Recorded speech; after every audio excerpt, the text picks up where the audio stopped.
Again आप सभी का क्रेजी जी के ट्रिक के डेली करंट अफेयर में स्वागत है। मेरा नाम है पंकज वैष्णव और आज के इस सेशन में आप सभी को पता है कि हम 6 अप्रैल के सभी करंट अफेयर को यहां पर डिटेल में डिस्कस करने वाले हैं। वीडियो में एंड तक बने रहिएगा, सारे फैक्ट बहुत ही इंपॉर्टेंट है। इसके अलावा संडे को मॉर्निंग में 8:30 बजे आप सभी के लिए लास्ट 3 मंथ के करंट अफेयर की महामैराथन क्लास आने वाली है। तो जितने भी स्टूडेंट हैं जो कि डेली करंट अफेयर देखते हैं उस वीडियो को जरूर देखिएगा, क्योंकि आपका रिवाइज हो जाएगा। आपको डेली करंट अफेयर कितना समझ में आता है वहां पर आप रिवाइज कर पाएंगे। और इसके अलावा जितने भी करंट अफेयर उस वीडियो में हमने कलेक्ट किए हैं वो लास्ट 3 मंथ के कोर करंट अफेयर हैं, बहुत ही इंपॉर्टेंट है और आने वाली एग्जाम के पॉइंट ऑफ व्यू से ही पूरे क्वेश्चन डिजाइन किए गए हैं। तो वीडियो को जरूर देखिएगा। संडे को मॉर्निंग में 8:30 बजे महामैराथन क्लास है वो आपकी, जनवरी से लेकर मार्च 2024 तक के करंट अफेयर की। ओके, लाइक करना मत भूलिएगा उस वीडियो को और साथ ही साथ इस वीडियो को भी लाइक कर दीजिए। 6 अप्रैल के करंट अफेयर पर चलने से पहले हम बात करेंगे आज क्वेश्चन ऑफ द डे की। सबसे पहले जिनका आंसर आपको देना है कमेंट बॉक्स में। सबसे पहला क्वेश्चन, 2024 में कितने व्यक्तियों को पद्म भूषण से सम्मानित किया गया? पहला। सेकेंड, वर्ष 2023 के लिए 33वें सरस्वती सम्मान से किसे सम्मानित किया गया? और थर्ड, 71वीं मिस वर्ल्ड प्रतियोगिता विजेता क्रिस्टीना पिट्सकोवा किस देश से संबंधित है, कहां से बिलोंग करती है? सभी क्वेश्चन इंपॉर्टेंट है। इसके अलावा वीडियो के मिड में भी आपको कुछ और क्वेश्चंस मिलेंगे, तो वीडियो को एंड तक देखिए और सभी क्वेश्चन कलेक्ट करके कमेंट में आंसर कीजिएगा कि आंसर क्या है। शुरू करते हैं 6 अप्रैल का सबसे पहला करंट अफेयर। 5 अप्रैल को रिजर्व बैंक की मॉनेटरी पॉलिसी कमेटी के द्वारा द्विमासिक मौद्रिक नीति की घोषणा की गई।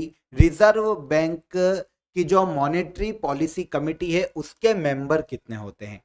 तो रिजर्व बैंक की मॉनेटरी पॉलिसी कमेटी के मेंबर की संख्या होती है 6।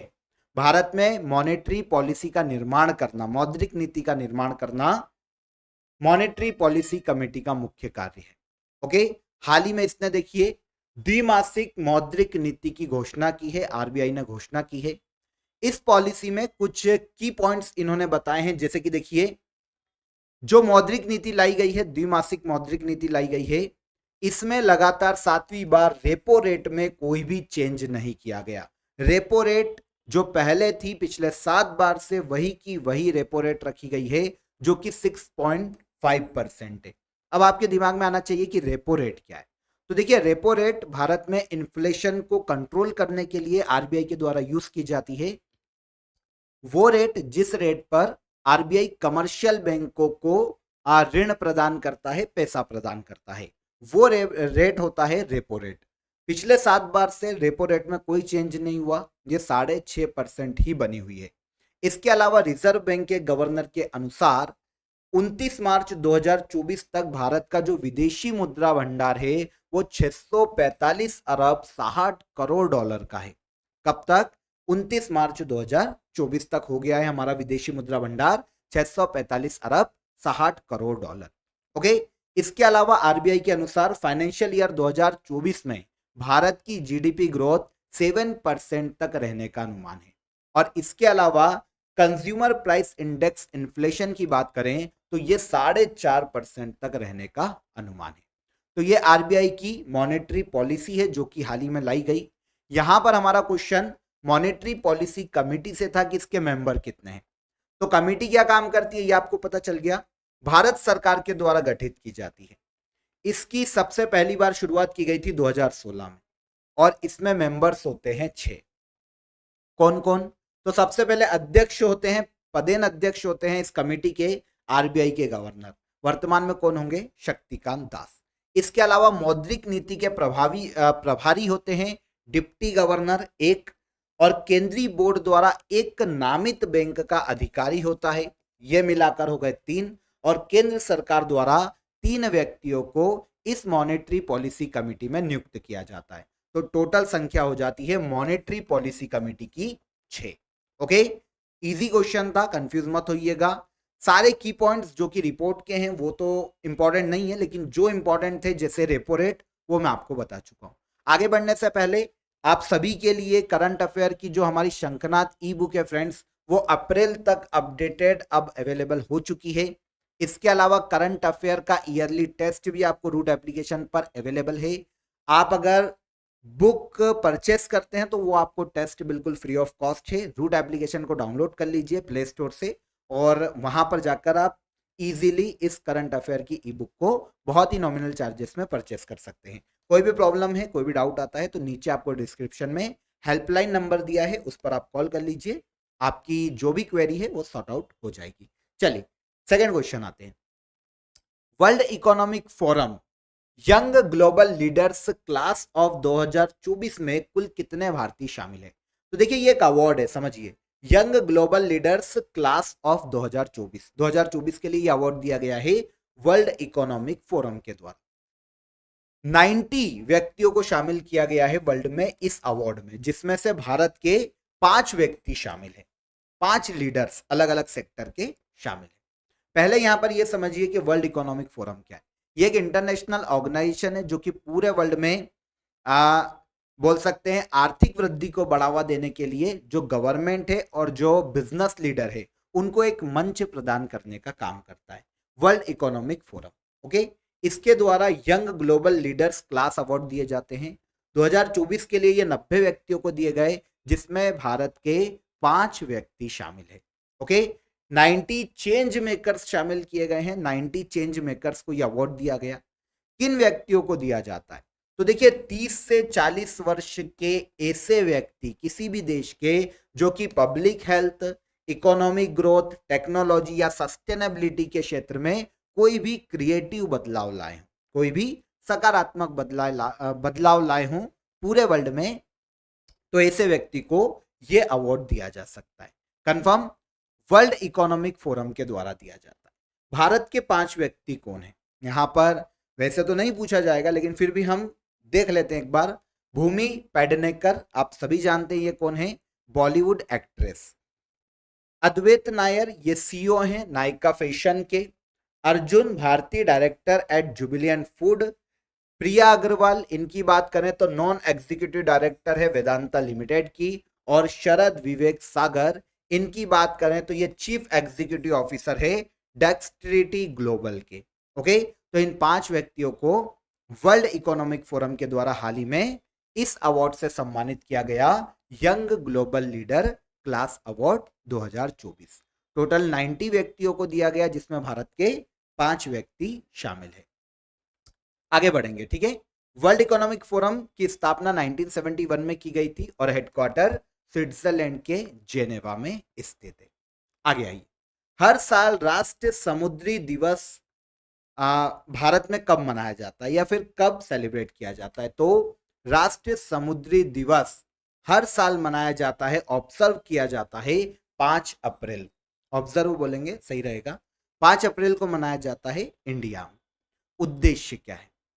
तो भारत के आर्थिक विकास में, भारत की आर्थिक वृद्धि में कोस्टल एरिया, समुद्री एरिया का जो योगदान है उसके प्रति सम्मान व्यक्त करने के लिए हर साल 5 अप्रैल को भारतीय या राष्ट्रीय समुद्री दिवस के रूप में मनाया जाता है। पहली बार इसकी शुरुआत 5 अप्रैल 1964 में की गई थी। तो राष्ट्रीय समुद्री दिवस हर साल 5 अप्रैल को मनाया जाता है। आगे आइए, चर्चित अशदोद पोर्ट किस देश में स्थित है? अशदोद पोर्ट, इसकी बात करें तो ये स्थित है इजराइल में। काफी सुर्खियों में रहता है, इतना ज्यादा इंपॉर्टेंट है कि इजराइल का ऑलमोस्ट 60% कार्गो ट्रेड इसी पोर्ट से किया जाता है। अशदोद पोर्ट है कहां पर? इजराइल। अब बात आएगी कि अभी सुर्खियों में क्यों है। तो देखिए पहले इसकी लोकेशन की बात करते हैं। ये आप इजराइल देख रहे होंगे, इजराइल के पश्चिम में आपको पता है ये गाजा स्ट्रिप है, गाजा पट्टी, जो कि फिलिस्तीन के पास है अभी वर्तमान में। तो अभी जब इजराइल और फिलिस्तीन के मध्य में जब युद्ध शुरू हुआ तो ऐसे केस में पहले क्या हुआ था कि जो हमास आतंकी गुट है फिलिस्तीन का, उसने हमला किया था इजराइल पर। तब इजराइल ने क्विकली अपने अशदोद पोर्ट को क्या कर दिया था? बंद कर दिया था।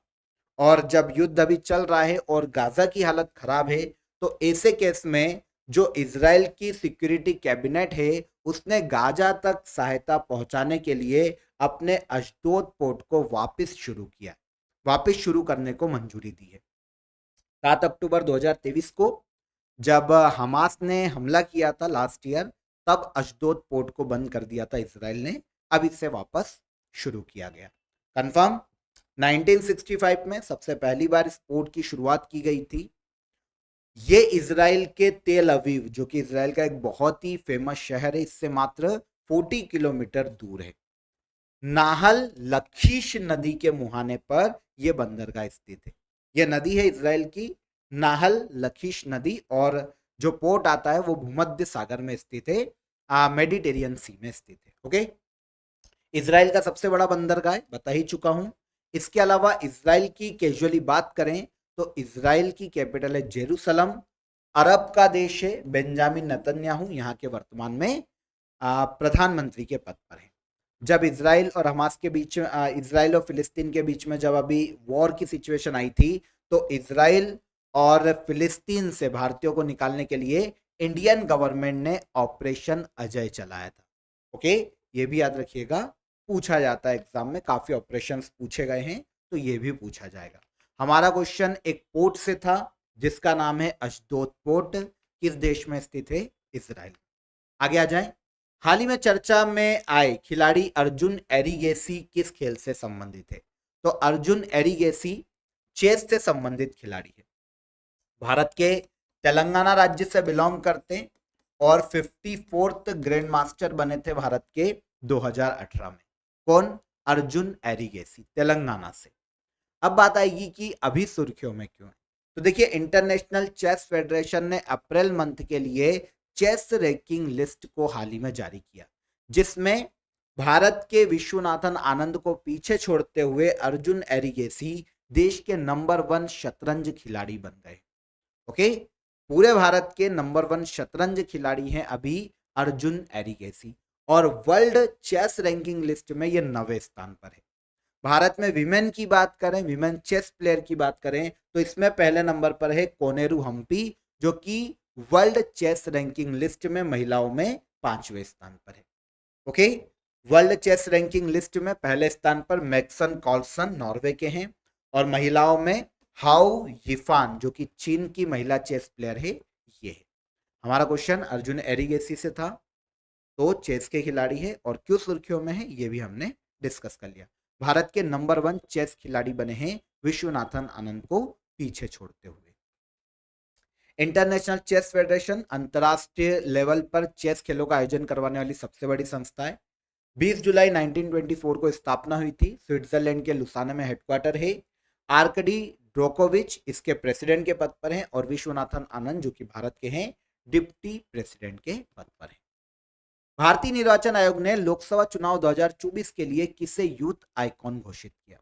तो लोकसभा चुनाव 2024 के लिए नेशनल इलेक्शन कमीशन ने यूथ आइकॉन बनाया है आयुष्मान खुराना को, यूथ आइकॉन। बॉलीवुड अभिनेता है आयुष्मान खुराना, काफी मूवीज देखी होगी आपने इनकी, यहाँ पर इमेज भी देख सकते हैं। ठीक है, लोकसभा चुनाव में जो यूथ है उनको मतदान से जोड़ने के लिए, मतदान के प्रति उन्हें जागरूक करने के लिए आयुष्मान खुराना को यूथ आइकॉन के रूप में नेशनल इलेक्शन कमीशन ने डिक्लेयर किया। इसके अलावा भी अभी लोकसभा इलेक्शन 2024 में अलग अलग व्यक्तियों का आइकॉन बनाया गया, जैसे शीतल देवी राष्ट्रीय दिव्यांगजन आइकॉन नियुक्त की गई, मोहम्मद शमी उत्तर प्रदेश स्टेट में आइकॉन नियुक्त किए गए, शुभमन गिल पंजाब में, सचिन तेंदुलकर नेशनल आइकॉन नियुक्त किए गए लोकसभा इलेक्शन 2024 में, और राजकुमार राव को भी नेशनल आइकॉन नियुक्त किया गया था। ठीक है, अहोबिलम मंदिर तीर्थ दक्षिण भारत के किस राज्य में स्थित है? अहोबिलम मंदिर तीर्थ दक्षिण भारत के आंध्र प्रदेश राज्य में स्थित है। सुर्खियों में क्यों है?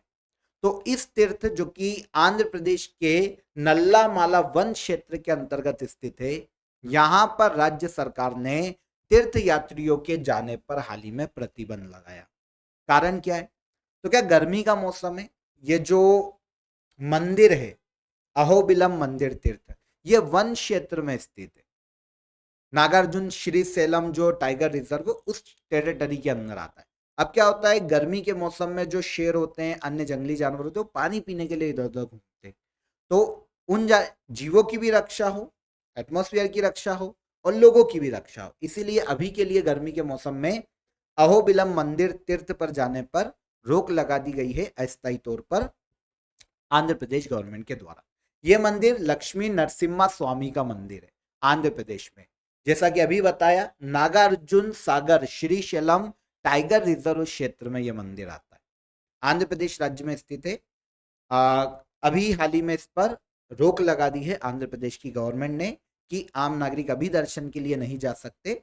अस्थायी रोक है, बाद में जब थोड़ी परिस्थितियां ठीक होगी, गर्मी कम होगी, तो फिर वापस उसे कंटिन्यू कर दिया जाएगा। किस इंटरनेशनल ऑर्गेनाइजेशन द्वारा jobs for resilience south Asia development update report जारी की गई? तो jobs for resilience south Asia development update report को जारी किया गया है वर्ल्ड बैंक के द्वारा। वर्ल्ड बैंक ने अपनी इस रिपोर्ट में कुछ की पॉइंट्स दिए हैं, वो इंपॉर्टेंट नहीं है, लेकिन फिर भी हम एक आध दो देखेंगे। पर आप ये याद रखिए कि रिपोर्ट कौन जारी करता है। तो jobs for resilience south Asia development update world bank की रिपोर्ट है जो हाल ही में जारी की गई, दक्षिण एशिया के देशों के लिए जारी की गई। इसमें इंडिया को इंडिकेट करते हुए क्या कहा गया? तो भारत सहित दक्षिण एशियाई क्षेत्र अपने डेमोग्राफिक डिविडेंड, जो डेमोग्राफिक डिविडेंड है उसकी स्थिति का भी लाभ नहीं उठा पा रहे। अब आपके दिमाग में आएगा कि डेमोग्राफिक डिविडेंड क्या है, तो वो मैं आपको आगे समझाऊंगा। इस रिपोर्ट में वर्ल्ड बैंक ने बोला कि जो भारत का डेमोग्राफिक डिविडेंड है, भारत उसका लाभ नहीं उठा पा रहा है, दक्षिण एशिया के कोई भी देश नहीं उठा पा रहा। इसके अलावा भारत में 2018 से लेकर 2055 तक का जो टाइम पीरियड है ना, 37 वर्षों का, वो डेमोग्राफिक डिविडेंड की अवधि है। यही टाइम है भारत का डेमोग्राफिक डिविडेंड का। अब होता क्या है ये समझिए। किसी भी देश की वह स्थिति जिसमें जो कामकाजी जो पॉपुलेशन है, ऐसी आबादी जो काम कर सकती है नॉर्मली 15 से 64 वर्ष के बीच में, वो कामकाजी आबादी का हिस्सा आश्रित आबादी से अगर अधिक होता है, मतलब वो जो आश्रित हैं किसी पर, जैसे बूढ़े व्यक्ति है ना, बच्चे, वो जो आश्रित है उनसे ज्यादा पॉपुलेशन उन लोगों की है जो कि काम करके पैसा कमा सकते हैं, तो ये होता है डेमोग्राफिक डिविडेंड। ठीक है, तो भारत में है अभी कितने साल तक, 2018 से 2055 तक इस रिपोर्ट में बताया गया, लेकिन इंडिया लाभ नहीं उठा पा रहा। कारण बहुत से हो सकते हैं, अलग अलग हो सकते हैं। एजुकेशन थोड़ा निम्न स्तर का है, ये भी एक कारण है। इसके अलावा प्राइवेट सेक्टर अभी बूम पे नहीं है ऐसे देशों में, ये भी एक कारण हो सकता है।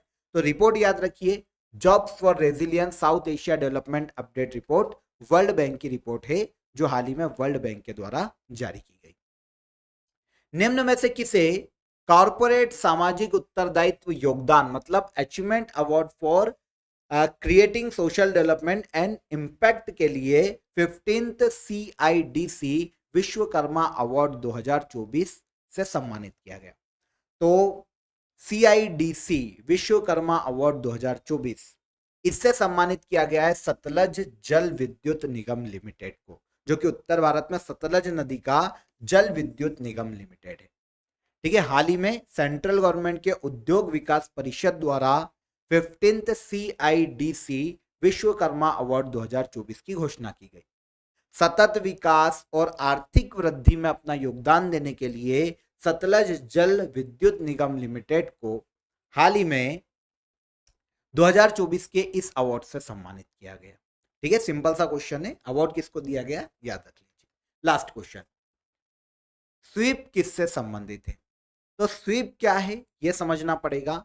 तो ये राष्ट्रीय निर्वाचन आयोग का एक मतदाता जागरूकता कार्यक्रम है, वोटर अवेयरनेस प्रोग्राम है नेशनल इलेक्शन कमीशन का, जिसे नाम दिया गया है स्वीप।